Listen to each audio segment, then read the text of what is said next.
parang naiipit na po sa dalawang batong nag-uumpugan itong si General Browner, mga kababayan. Hindi na po nakapagtimpe itong mama. Nanawagan na po sa lahat ng ating mga kababayan na nanggigigil at naggalit na galit dito sa napakalalang korupsyon na nangyayari sa ating bansa, lalong-lalo na sa mga DDS na katulad natin, mga kababayan. Na ang sabi niya po, nagtataka daw ho siya. Bakit daw po nananawagan ang taong bayan na magsalita na ang AFP? Ayan, nananawagan, mga kababayan. Pero lilinawin ko, bago ko po simulan itong video, no, lilinawin ko lang yung sinasabi ko, wala pa akong sinasabi, ha? Kung saan, ha? At kung ano ang panawagan ng taong bayan sa AFP. Pakinggan po muna natin ang sinasabi ni General Browner, mga kababayan. Kasi iba po yung version niya at iba naman po ang version ng ating mga kaibigan na nagsasagawa ng rally dahil nga sa napakalalang korupsyon. Magkaiba po Iba po yata ang pagkakaintindi ni General Browner at iba naman po ang iniingay, no, isinisigaw o nais mangyari ng ating mga kababayan. No? Maliwanag naman po, mga kababayan, sa mga rally na dinaluhan po natin at na-cover ko pa nga, ang isinisigaw lang naman, no, ay itigil ang korupsyon. Yun lang naman Pero iba yata ang pagkakaintindi ni General Browner. Ito yung video, panoorin po muna natin, tsaka po tayo magbibigay ng simpleng reaksyon, mga kababayan, dito sa sinasabi ni General Browner. Ito na. Po ako nagtataka kasi bakit po yung ibang mga kababayan natin nananawagan sa Armed Forces of the Philippines na makialam?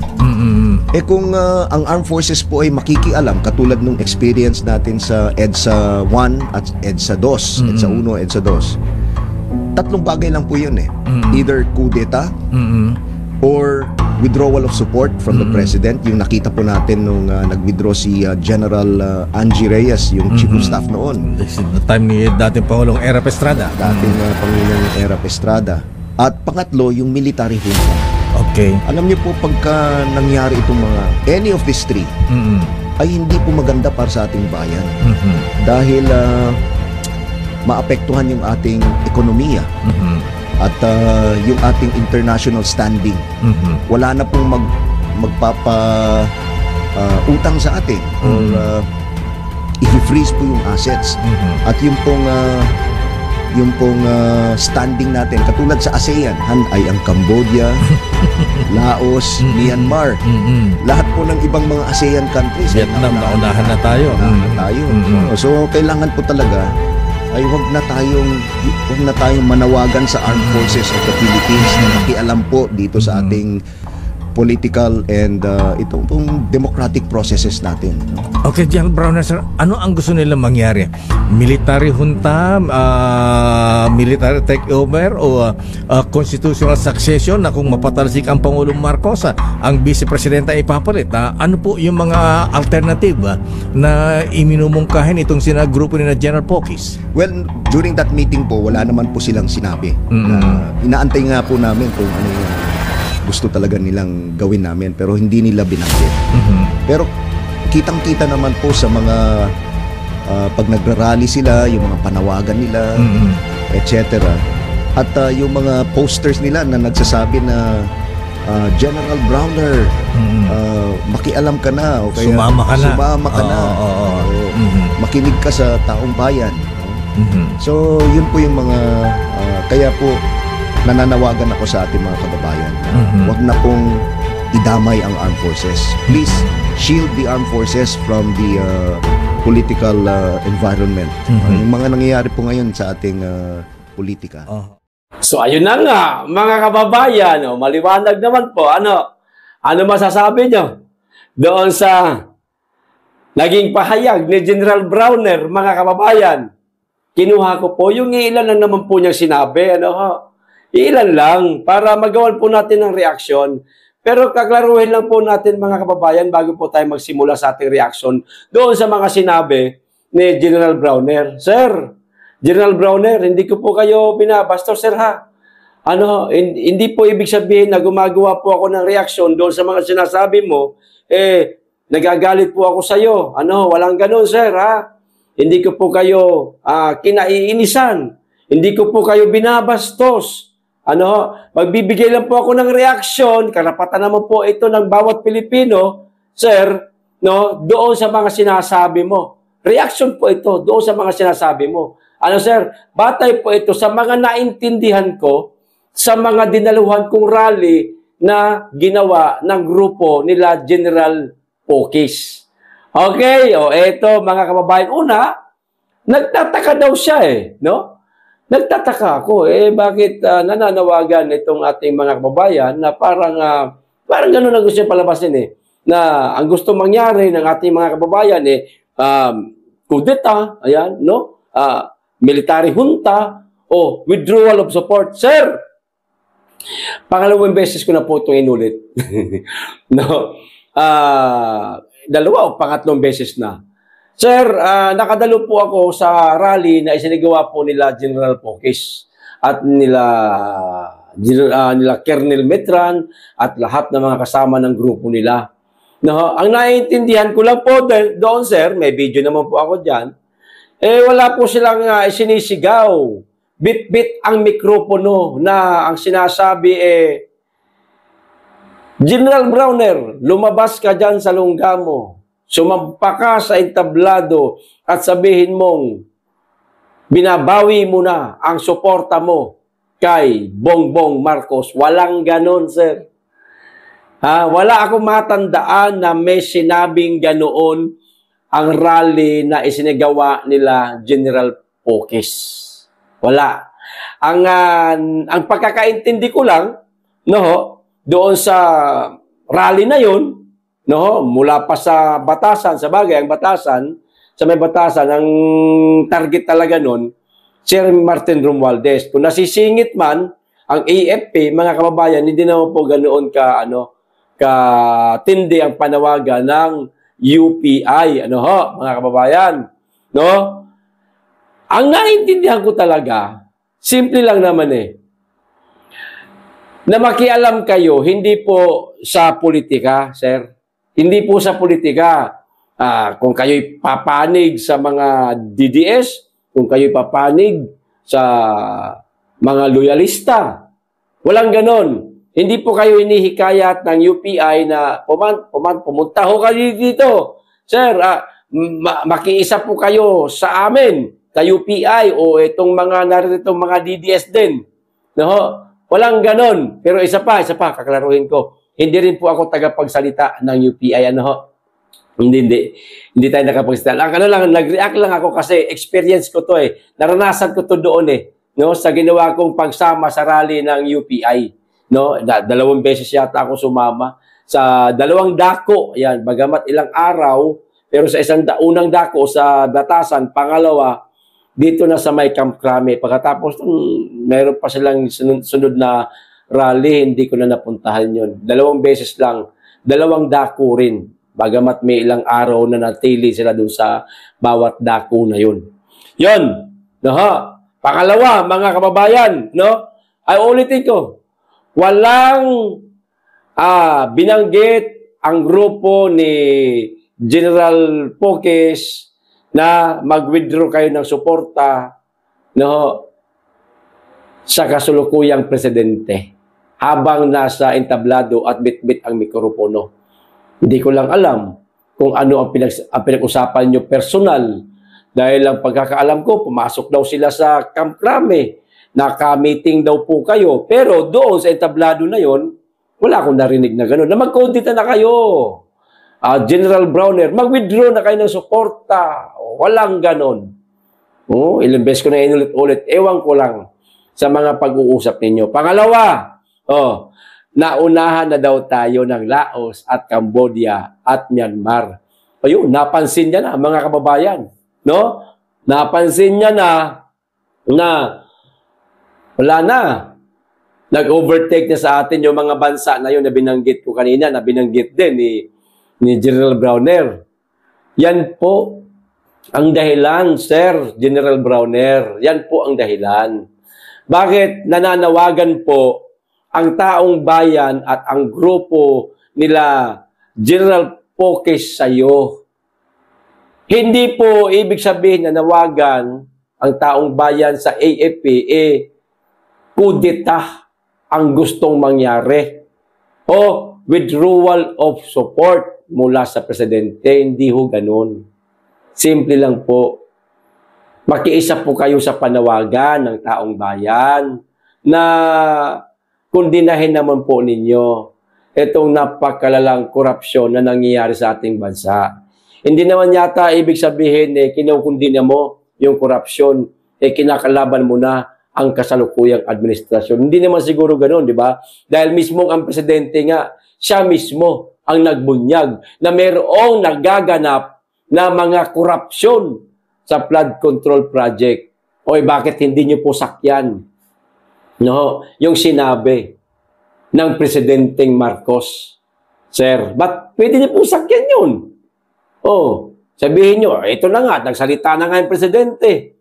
Mismong presidente na ang may sabi na mayroong nagaganap na korupsyon sa flood control project, mayroong mga anomalya sa flood control project. Kinukundina ko. Dapat ganun, sir. Dapat ganun ba? Kinukundina ng Armed Forces of the Philippines. Kagaya ng pagkundina ng presidente ng Pilipinas itong anomalyang flood control project. Simpleng ganun lang, sir. Simpleng ganun lang. Ang gusto ng taong bayan, hindi po lumabas kayo sa lungga nyo, magbitbit kayo ng bata-batalyon ninyong mga tauhan, mag-withdraw kayo ng support sa Marcos administration. Wala namang sinisigaw na ganun. Di ba, mga kababayan? Mahirap talagang maipit, sir, sir, sa dalawang batong nag-uupugan. Yan ang tingin ko lang, mga kababayan, kasi siyempre, si General Browner nasa gitna. Ito ang Marcos administration, ito naman ang taong bayan. Which is, dapat ang unang paglingkuran o katigan ng Armed Forces of the Philippines ay ang taong bayan. Kasi ang nagpapasweldo sa mga men in uniform, lahat ng mga elected official ay ang taong bayan. Diba? Pero nasa gitna siya, nanahimik siya, hindi siya kumikiling sa taong bayan, ewan ko lang kung baka nakakiling siya sa presidente. Ewan ko lang. Hindi ako sigurado dyan, mga kababayan. Kasi tahimik niya eh. Ang lala na po ng korupsyon, di ba? Simple na naman ang panawagan natin. Tulungan mo naman kami, sir. Ilan naman ang hiling natin, Tulungan nyo naman po kami, AFP, PNP, tulungan nyo po kami. Ang taong bayan, tulungan po ninyo. Kundinahin po ninyo ang malalang korupsyon sa ating bansa. Total, mismong presidente na ang nagbunyag na mayroong anomalya sa flood control project. Di ba? Maano ba namang sakyan nyo, gamitin yung sinabi ng presidente, ligtas kayo ron. Palagay ko lang ligtas kayo ron. O ito pa, wag na daw manawagan sa AFP na makialam sa politika. Hindi naman po sa politika. Hindi po sa politika, sir.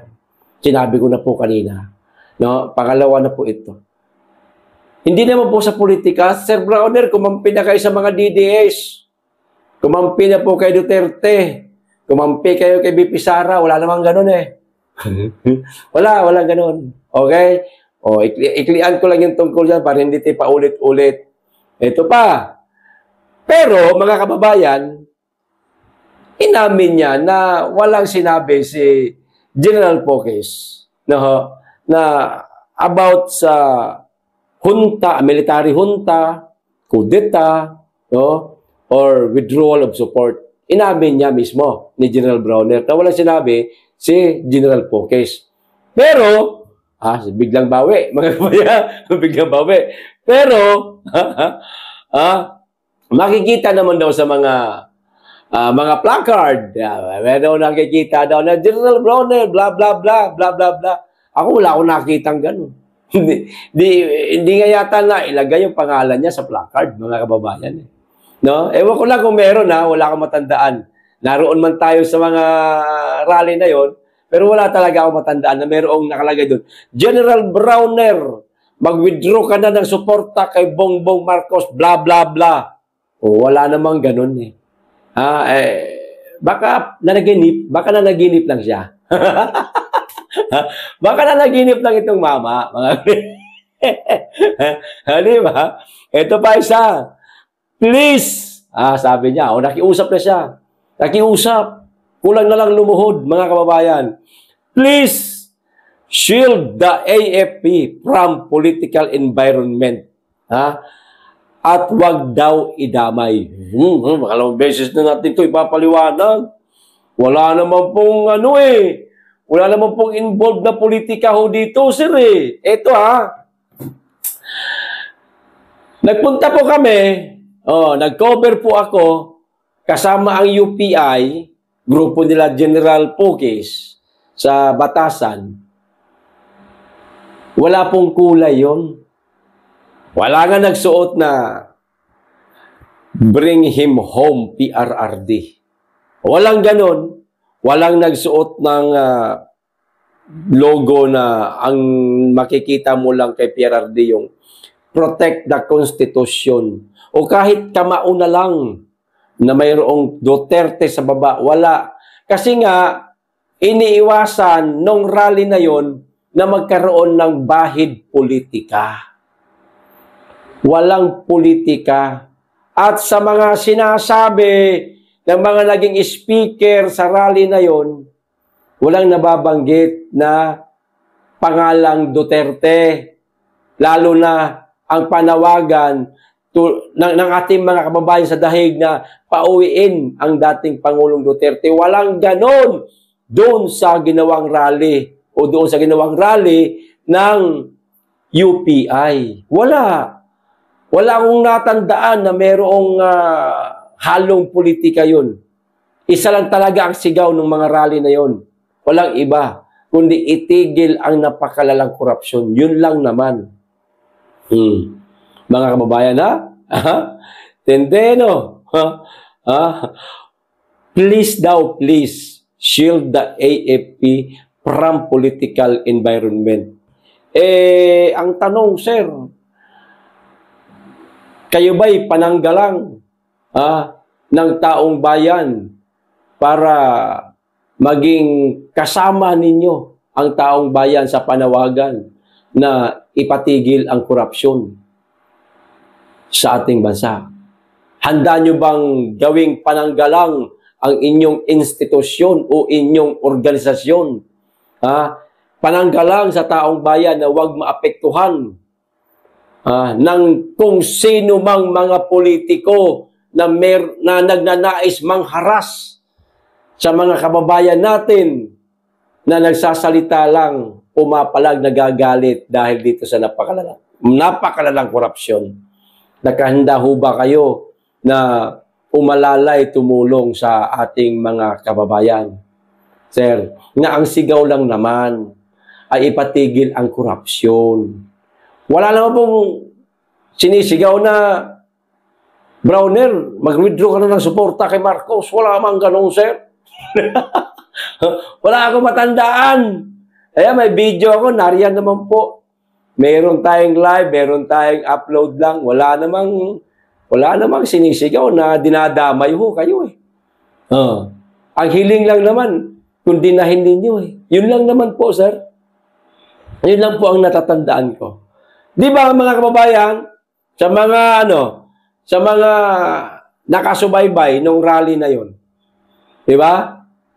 Paki-comment po kung ano po ang mga narinig nyong sinabi ng mga naging speaker na rally nitong UPI. Magbabasa po tayo. Ito pa isang balita, mga kababayan. Ang daming nagtataka ngayon. Kanina, nagtaka si General Browner. Bakit daw nanawagan ang taong bayan sa AFP? Abay, natural. Hindi na po dapat hindi na po dapat kayo magtaka, General Browner, dahil kayo po kasi ang inaasahan na magiging kakampi, no? Magiging pananggalang, taga-protekta ng sambayanang Pilipino. Huwag po kayong magtaka na nananawagan sa inyo ang tao. Nais lamang po nila na mayroong masandalan, mayroon silang mabigat na kakampi sa panawagan na ipatigil ang korupsyon. Yun lang po yun. Mali yata yung pagkakaintindi nyo na mag-withdraw kayo ng suporta o magkudita. Wala namang ganun. O ito pa, dami nagtataka nga eh. Nagtataka si Browner. Ito pa, mga kababayan, nagtaka din daw si Marcos. Nagtataka din daw siya. Nako, naloko na. O ito, bagay pa ba maging presidente ito?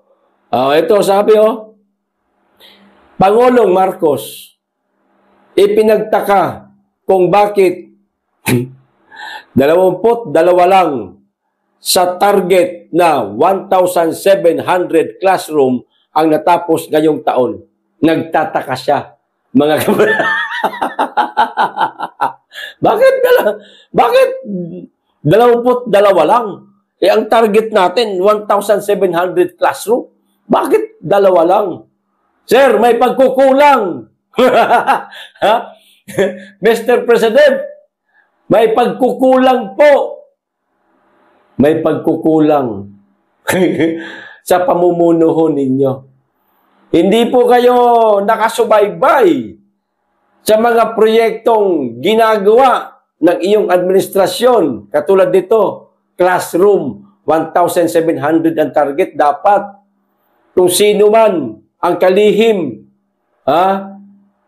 yun po, lagi ninyong tatawagan. Tatanungin ninyo. Mag-supervise ho kayo. Kamusta na ang mga classroom dyan? Malapit na ba mag 1,700? At least man lang nalalaman ninyo kung nadadagdagan ang bilang. Pabayaho kayo, sir Pabayaho kayo, puro kayo tulog, puro kayo pulburon, puro kayo biyahe. Sir, lahat po ng kapalpakan sa administrasyon mo, sampal po yan sa'yo. Kahihiyan mo po yan, Mr. President. Lahat ng mga kapalpakan, iskandalo sa administrasyon mo, sa'yo po ang palo niyan. Dapat inuusisa mo. Katulad ng dating Pangulong Duterte, tinatanong niya ang mga gabinete niya linggo-linggo, kamusta na ang DPWH, na itutuloy ba? Ang proyekto ng mga tulay, ng mga paliparan. Di ba? May talk to the people dati ang dating Pangulong Duterte, mga kababayan, talk to the people, linggo-linggo yata yun. Once a week yata yun na ganoong programa ng dating Pangulong Duterte. Nalalaman natin ang takbo ng kanyang gobyerno, kamusta? Ang budget deliberation, may ganun nung administrasyon niya At naka-live, napapanood natin. Kay Marcos, wala investigasyon niya sa ICI, tinago. Korupsyon sa bansa. Ang pagdinig, tinago. Hindi isinapubliko. Diyos ko naman. Tapos kayo magtataka ka pa. Bakit 22 silid paaralan lang sa target ninyong 1,700 na classroom? Magtataka ka pa, nasa iyo po ang pagkukulang, Mr. President. Nasa iyo po ang problema, Mr. President. Kung hindi niyo na po kayang pamunuan ng ating bansa dahil napakasimpleng classroom lang, hindi niyo pa mamonitor, baka pwedeng ibigay niyo na lang sa iba. Baka pwedeng magpahinga na lang ho kayo. Kung daw nagkakamali, meron yatang inilabas na post itong si Direk Daryl Yap na maging ang iyong kapatid daw na si Senator Amy Marcos, parang ayaw na yata kayo maging presidente. Parang pinahihinto na yata kayo. Ewan ko lang ha, kung gano'ng katotoo yun. Nabasa ko lang, baka mamaya gawa-gawa lang yun ng mga trolls. Ano? Sige lang, ibiberifika natin yun, mga kababayan. Nagtataka pa itong mama. Nagtaka ka. Magtaka ka. Magtaka ka. Dapat kang magtaka. Yan, sorry. Dapat kang magtaka. No? Kung bakit nag-iingay ngayon ang taong bayan sa administrasyon mo. Pinagsisigawan ng taong bayan na bumaba ka na lang sa pwesto mo. Kasi, ang totoo, walang nakikita ang tao na mga magagandang proyekto pakikinabangan. Imbes na mga proyekto, ang malalaman ng tao at maihahatid ng mga political blogger, ng mga mainstream media sa kanilang mga platform, corruption po ang napapag-usapan. Tuloy, pinipick up ng ibang bansa. Nakakahiya. Magtaka ka kung bakit nanawagan ng mga tao na pababain ka kasi nga wala kang nagawa. Yan lang kasi. Kasimple yun. Yung simpleng flood control project nga, mahuli yung mga involved. Parang malabo pa yata mahuli, sir. Parang malabo pa yata makalaboso. Sinimulan ho ninyong i-expose. Pero parang hindi nyo po yata kayang tapusin. O wala kayong mapapanagot sa in-expose ninyo na flood control project na mayroong anomalya. Tinigil nyo na. Di ba? Sana may makulong na mga kawatan. At ikakatuwa ng taong bayan yan. Yung totoo ha. Baka mamaya naman si Bongo ipapakulong ninyo. Na ano bang kasalanan? Wala bang kasalanan si Bongo? Maliwanag na meron na pinangalanan si Martin Romualdez at si Saldico. Di ba, Mr. President? Mr. President, pinangalanan na po ang pinsan nyo. Hindi nyo ba papaimbestigahan yan? Kaya, ang taong bayan, sumisigaw na ayaw ka na, hindi na gusto ang pamumuno mo. Hindi ka ba nagtataka? Bakit ganyan? Kasi, inutil ang tingin nila sa'yo. Tapos magtataka ka. Bakit 22 silid-aralan lang? Kasi nga, pabaya ka. Wala ka silbi. Ayan. Ito pa isa, mga kababayan. Excuse me, nagtataka pa rin. Nagtataka pa rin. Etong si General Torre, dami nagtataka ngayon mga kababayan pero may pitik po ito. Mga kababayan may pitik ito. Kay Junvic Remulla, mga kababayan. Nako po, talagang merong girian itong dalawang ito. Mainit ang labanan sa pagitan ni General Torre at Junvic Remulla, mga kababayan. Matindi. Talagang nag-iinit na itong dalawa, no? Baka isang araw, mabalitaan na lang natin, grabe na ang sagutan nitong dalawang ito, mga kababayan. Sabi niya, nagtaka lang ako kay Secretary Junvic Remulla, bakit proud pa ata siya na inilabas sa publiko ang ginawang kulungan. Dapat sa normal na kulungan sila ilagay. Sabi ni General Torre, di ba may kumakalat po sa social media na nagpagawa na di umano ng kulungan para doon sa mga sangkot sa flood control project. Meron na, may pinakita na, di ba mga kababayan? Nagtataka daw po si General Torre, mga kababayan. Bakit parang proud pa daw po ata itong si Junvic Remulla na ipakita sa publiko yung kulungan. So sa madaling salita, sinita ni General Torre yung pinagawang kulungan nila Junvic para sa mga kawatan sa flood control project. No? sinita niya, dapat daw sa normal ikulong. Normal na kulungan, BJMP, ano ba? Sa normal na kulungan ikulong, yung mga sangkot na mga kawatan sa flood control project, parang gustong sabihin dito ni General Torre na, teka, parang binibigyan ninyo ng VIP treatment yung mga kawatan na yan. Sa madaling salita, pinuna ni Torre, mga kababayan, ang trabaho ni John Vic Remulla. Sige, magpunaan kayo. Magbanatan pa kayo. Wala kaming pakialam sa inyo. Sige na, magbardagulang kayo. Manunood lang kami dito. Pagtatawanan lang namin kayo. Di ba, mga kababayan, mag-antabay tayo sa dalawang ito, pagsabungin kaya natin. Pagsabungin kaya natin. Joke lang. Okay, so hanggang dito lang po. Maraming salamat. Mag-iingat kayo lagi. Tigit sa lahat, mahalin natin ang Pilipinas.